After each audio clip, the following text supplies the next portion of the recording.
Muito bom dia, estamos chegando com o Papo Online aqui pela TV Papo by Bitcom neste sábado, dia 22 de maio. O Papo Online, você sabe, é um trabalho elaborado pela TV Papo by Bitcom para você, papada, para você, jaconeiros, jaconeiras.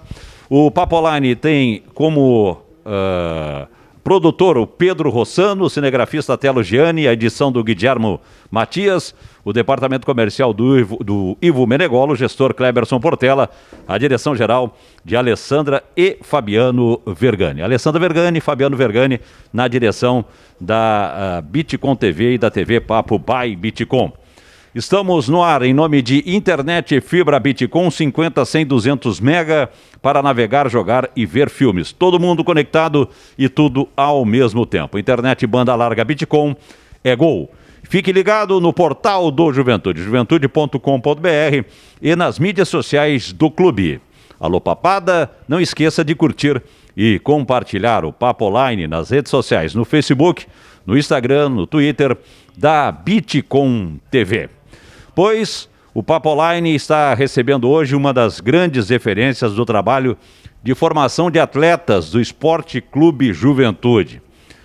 Atacante ou ponta esquerda, hein, Adailton? Bom dia, um prazer tê-lo conosco. Bom dia, é um prazer estar aqui. Eu comecei como meio campo, sim, e acabei me transformando em atacante, né? Porque, na verdade, não tinha uma posição fixa no ataque. Jogava meio campo. Mas tu jogava aquela de ala esquerdo?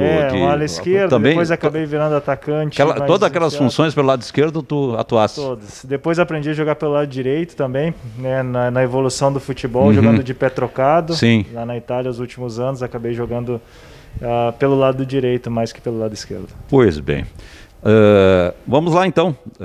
Olha, nós vamos tentar aqui fazer esse programa para trazer, dar uma pincelada em tudo que tu fez aí no futebol, no Juventude, nas seleções nacionais, né, nas seleções brasileiras de base. Olha, o currículo é vasto, hein, Adailton? Mas vamos lá, como é que foi a vinda aqui para o Juventude? Eu acabei vindo para o Juventude, né, através da minha família, né, meus irmãos moravam aqui, eu vim para Caxias mais com a ideia de estudar, né, por causa da faculdade. Em Santiago não tinha faculdade, eu tinha 15 anos na época, e gostava muito de futebol, já jogava lá, e apareceu a oportunidade de fazer um teste no Juventude.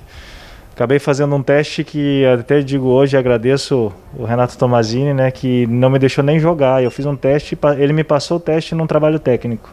Ele disse que não precisava de mais nada. Então realmente agradeço a ele pela oportunidade, por todo o percurso que ele me ajudou dentro do Juventude.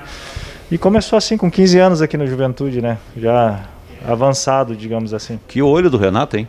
Nossa, demais, demais. Até me surpreendeu. Até hoje eu comento com ele que é incrível quando a pessoa tem o olho bom, né? Conseguiu perceber na hora, não precisou nem um jogo. Foi só um trabalho técnico atrás do gol. Isso que em 92. 92. Aí tu ficasse quanto tempo na base? Eu fiquei em 92 e 93, que eu fui subindo muito rápido, né? Em 92 eu era infantil, já jogava titular no juvenil. Meu primeiro ano de juvenil eu era titular do júnior, né, com 16 anos, que foi a primeira Taça São Paulo do Juventude.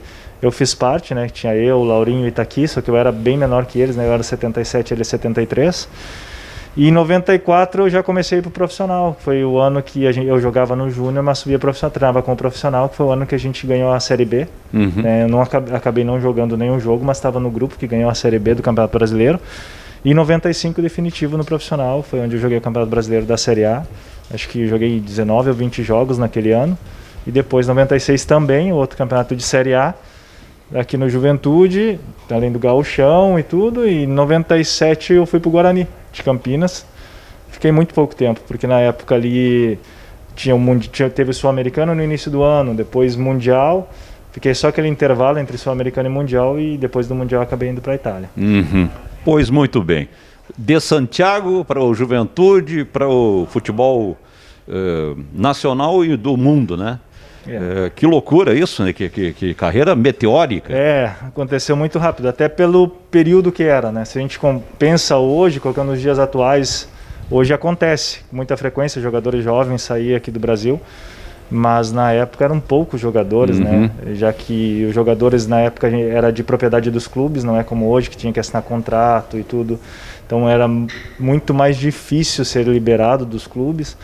Então era bem mais raro uma situação de um jogador de 19 para 20 anos sair do Brasil e já ir para um grande clube, como aconteceu, né? Que eu fui para o Parma, a gente foi vice-campeão italiano, jogamos a Champions League, então chegar nesse nível naquela época não era comum. O que tu lembra de 95, que foi o primeiro ano do Juventude na Série A do Campeonato Brasileiro? O Juventude até começou assim um pouco mal, né?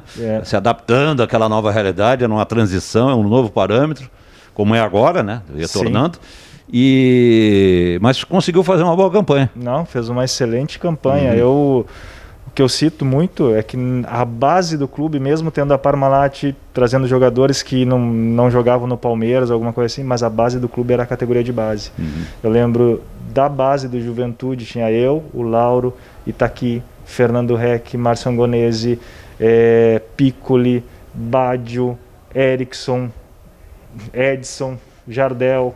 Nossa. Todos faziam parte do elenco, então mais ou menos eram 25, 26 jogadores, tinha uns 13, 14. Eu lembro um jogo, se não me falha a memória, contra o Palmeiras, a gente era em 8 titulares da base. 8 titulares, mesmo tendo a Parmalat como base de referência e de investimentos na época. Acredito que o Juventude, na sua história, sempre revelou grandes jogadores.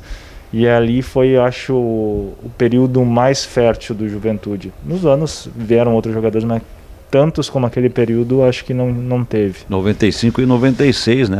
Tu disputasse, né? Sim, 95 e 96. Em 95, tu chegasse a fazer gol? 95, 96? Fiz um gol em São João de Araras. Era goleador, né? Ganhamos. Fazia teus golzinhos, né? Ganhamos de 1-0 com gol meu. E a gente foi um ano muito bom. Depois chegou o Leão, né, que eu acho que foi ali uma grande mudança, deu uma personalidade pro time, fez o time acreditar mais, né, na mudança de poder enfrentar a Série A do brasileiro. Eu acho que essa foi uma característica daquele clube que foi amadurecendo, né, nos anos para chegar a ser campeão depois da Copa do Brasil em 98. Tu saísse do Juventude, tu teve passagem no Palmeiras, tu teve no Guarani? No Palmeiras, estive no Guarani. E depois foi pro Parma, primeiro clube europeu, o Parma. Daí nós jogamos, no Parma, era um Parma de grandíssimos jogadores, né, Buffon, Turan, Cannavaro, Crespo, Sensi, Dino Baggio, tudo jogador de seleção. Tu tava no meio dessa rapaziada toda aí, rapaz. Que é isso, hein? Todo o pessoal era todos jogadores de seleção. A maioria ou jogou a Copa de 94, aqueles que depois jogaram em 98, certo, né? Então era um grupo muito forte, a gente jogava a Champions League, como eu disse na época, ficamos no Campeonato Italiano um ponto atrás da Juventus. E é uma experiência fantástica chegar com esses grandes jogadores, o aprendizado, a mudança de tudo. O treinador era o Carlo Ancelotti, né? Que é uma pessoa fantástica, um treinador que me ensinou demais na minha vida como jogador. Para poder permanecer por 15 anos na Europa, precisa ter uma adaptação, uma mudança de mentalidade muito grande, especialmente no início. Mas tu aqui no futebol nacional, aqui no Juventude, tu já era um cara assim dedicado e tal, né? Já. Sempre tive como ideia principal o trabalho, o profissionalismo, levar tudo com seriedade, porque eu acredito que o trabalho vem, no longo prazo, vem sempre repagado. Também sempre recompensado. Parma, PSG, Liga Europa, 99 a 2006 tu trabalhou no Verona.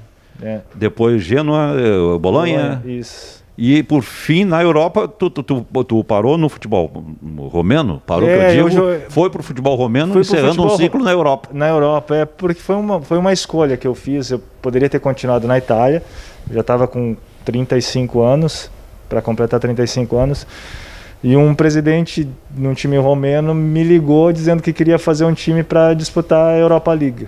E naquela idade ali eu pesei na balança a ideia de retornar a jogar as competições europeias e achei uma coisa interessante para minha carreira terminar assim, e foi como aconteceu. Infelizmente não consegui ganhar os 2 anos do Campeonato Romeno, os 2 por 1 ponto, né? Chegamos atrasados por 1 ponto, vice-campeões, mas jogamos 2 vezes a Europa League e foi uma experiência fantástica, porque mesmo sendo um time romeno, nós fizemos boas campanhas, e aquela coisa de jogar a nível internacional no final da carreira, mas em todo o período que eu joguei lá é incrível. Jogar as competições europeias é coisa... E aonde que tu teve assim o grande ápice na tua carreira na Europa, trabalhando nos clubes europeus? Eu tive... Ou foi uma carreira muito equilibrada? Foi assim? equilibrada. Eu tive, exemplo, 7 anos de Verona, né? Foi importante porque eu acabei me tornando o terceiro maior goleador da história do clube. Eu saí em 2006, eu estive agora na Itália por 4 anos estudando para ser treinador, morei em Verona nesses 4 anos e ainda o reconhecimento é o mesmo. Me parece às vezes que eu nem saí de lá, as pessoas me param na rua, é autógrafo, é foto, então esse reconhecimento é muito grande. Mas o mesmo acontece com o Bolonha. Nos 3 anos que eu passei no Bolonha foram fantásticos, porque eu recebi até uma homenagem deles nesse meu retorno. Em um jogo, me fizeram uma camiseta dedicatória para mim, pelo meu percurso de 3 anos no clube. Então, sabe, esse reconhecimento é muito gratificante. Eu tiro Parma e Paris Saint-Germain foi muito rápido, foi 1 ano. O Genoa, mesmo tendo sido 1 ano, foi 1 ano onde eu fui muito bem, então ainda tenho também um afeto muito grande da torcida. O Parma tem reconhecimento, mas era muito novo, no meio de tantos jogadores assim importantes, né? Passou meio desapercebido. Paris Saint-Germain foi muito rápido, 1 ano só, então não marca tanto dentro do clube, quando é pouco tempo assim. Mas foram anos fantásticos. Eu não posso dizer assim que teve um especial. O Verona, porque foram 7 anos, e o Bolonha 3. Então, nesses 10 anos desses 2 clubes, cria uma ligação maior com o clube, com os torcedores. Bom, nessa carreira brilhante tua, as seleções de base aqui, a seleção brasileira de base, 96, sub-20, torneio de Toulon, campeão na França. Isso. Torneio João Avelange no México, campeão de novo. Campeão de novo. E com objetivos individuais plenamente alcançados. E depois teve sul-americano no Chile, foi artilheiro. Não foi campeão, mas foi artilheiro, 97. Isso. Mundial também. Participou do Mundial da Malásia. Isso. Não foi campeão, mas teve destaque individual. Eu fui goleador das 4 competições oficiais que eu participei com a seleção brasileira. Somos campeões em 2 não, mas em termos pessoais, em termos de números, é uma coisa assim que eu não posso nem descrever o que aconteceu naquele período de 2 anos, né? Porque eu fui goleador no torneio de Toulon, fui eleito melhor jogador também, além de depois a gente ainda foi campeão, fui goleador no João Avelange, fui goleador do Sul-Americano. Na época eu bati o recorde, que foi batido pelo Neymar há poucos anos atrás, né? O Neymar fez 1 gol a mais, que eram 8 gols, o Neymar fez 9. E no Mundial eu também tinha batido o recorde na época, que eu fiz 10 gols em 5 jogos, 6 gols numa partida contra a Coreia e 4 gols em 9 minutos. Então eram 4 recordes que depois, eu acho que talvez só esse dos gols 4 gols em 9 minutos que ainda não foi batido, porque dos 10 gols o Saviola fez 11 em 7 jogos. E o número de gols o Haaland acabou de bater esse ano aí numa partida, acho que ele fez 8 contra um time ali do... Não sei se é do Oriente Médio ou dali, um time meio fraco. Quer dizer, tá no Guinness Book? Isso. Tu tá no Guinness Book. Eu acho que ainda tá esse aí dos 9 gols em 4 minutos. Então tá. Bom, pra gente finalizar, Adailton, você quer ser técnico de futebol. Isso. Mas antes eu quero saber o seguinte, como é que você vê o Juventude neste momento e o que significou o Juventude, o que significa o Juventude na tua vida profissional, como atleta profissional? Esse é o momento que eu queria ver o Juventude, né? Na minha volta em 2013, que eu citei que eu tinha decidido de parar já de jogar, já tinha parado há 7 meses e retornei. O Juventude estava na Série D, quando eu conversei com o pessoal do Juventude, era ajudar o clube de alguma forma a retornar ao que eu acho que o Juventude merece, que é estar na Série A do Campeonato Brasileiro. Porque é um clube de história, um clube que demonstrou que pode estar nesse grupo de elite do futebol brasileiro. Então é um momento de transição, é sempre difícil, especialmente o primeiro ano. Eu digo, o primeiro ano é muito difícil para os clubes que sobem, porque tem que reformular tudo de uma maneira de estrutura, de entendimento do futebol, porque é um campeonato completamente diferente aquele da Série A. adversários diferentes, filosofia diferente de jogo, dificuldades diferentes. Então, não só dentro do campo, mas fora do campo também tem que ter uma mentalidade diferente daquela que tinha sido utilizada. Não é tudo de jogar fora que for feito, mas tem que melhorar para conseguir a permanência. E eu acho que o Juventude é isso, tem que entender isso aí para conseguir, nesse ano difícil, que é o primeiro ano, se permanecer para depois se estruturar e continuar por muitos anos na Série A do Campeonato Brasileiro. E o Juventude, para mim, significa o início da minha vida no futebol, a oportunidade que eu recebi, tenho um carinho enorme pelo clube, e realmente é uma parte importante e fundamental da minha vida como crescimento, porque a gente cresce também como pessoa dentro de um clube de futebol, não só como jogador. E o Juventude me deu essa oportunidade de conhecer o mundo, né? Então eu sou muito grato ao Juventude e sou sempre disposto a fazer parte desse clube que fez parte da minha história. Tá certo, então. Quero te agradecer a atenção. Acho que a gente conseguiu dar uma boa pincelada em tudo aquilo que tu significou para o futebol, e agora, de repente, uma carreira aí como técnico, está se preparando para isso. Então, muito obrigado pela tua atenção conosco aqui da TV Papo, e boa sorte, Adailton. Obrigado, prazer estar aqui com vocês. Tá certo. Adailton, ex-atacante do Juventude para o destaque no futebol nacional, nas seleções de base e no futebol europeu. Adailton conosco aqui no Papo Online, que está chegando ao seu final, com o cinegrafista Telo Gianni, a produção do Pedro Rossano, a edição do Guilherme Matias, o departamento comercial com o Ivo Meregolo, o gestor Kleberson Portela e a direção geral Alessandra Vergani e Fabiano Vergani. Papo Online fica por aqui, nós voltamos no próximo sábado, e no próximo sábado já vai ter a estreia do Juventude, a volta do Juventude à elite do futebol brasileiro diante do Cuiabá. Portanto, há uma grande expectativa em torno, né, dessa volta do Juventude ao Campeonato Brasileiro da Série A, o Brasileirão. Nós ficamos por aqui agradecendo a audiência, muito obrigado e um ótimo final de semana a todos.